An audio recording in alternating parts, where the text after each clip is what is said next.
Psoriasis ಚರ್ಮದ ರೋಗದಿಂದ ಹೊರಗೆ ಬರೋಕ್ಕೆ ಆಗ್ತಾ ಇಲ್ಲ ಅಂದರೆ ಈ 5 ಟಿಪ್ಸನ್ನು ನೀವು ಖಂಡಿತ ಫಾಲೋ ಮಾಡಿದ್ರೆ ತುಂಬ ಹೆಲ್ಪ್ ಆಗುತ್ತೆ. ಅದರೊಳಗೆ ಮೊದಲನೇದು ಏನು ಅಂತ ಹೇಳಿದ್ರೆ ಸ್ಟ್ರೆಸ್ ಲೆವೆಲನ್ನು ಎಷ್ಟಾಗುತ್ತೋ ಅಷ್ಟು ಕಡಿಮೆ ಮಾಡ್ಕೊಳ್ಳೋದು.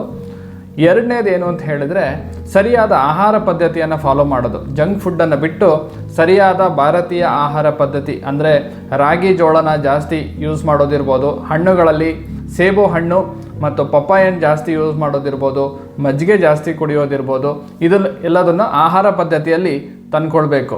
ಇನ್ನು ಮೂರನೇದೇನು ಅಂತ ಹೇಳಿದ್ರೆ ನಮ್ಮ ಪಂಚಕರ್ಮ ಚಿಕಿತ್ಸೆಯಲ್ಲಿ ಸ್ಟ್ರೆಸ್ ಕಡಿಮೆ ಆಗೋ ಹಾಗೆ ಮಾಡುವಂಥ ಟ್ರೀಟ್ಮೆಂಟ್ಸ್ ಇದೆ, ಶಿರೋಧಾರ ಚಿಕಿತ್ಸೆ ಅಂತ ಅದು.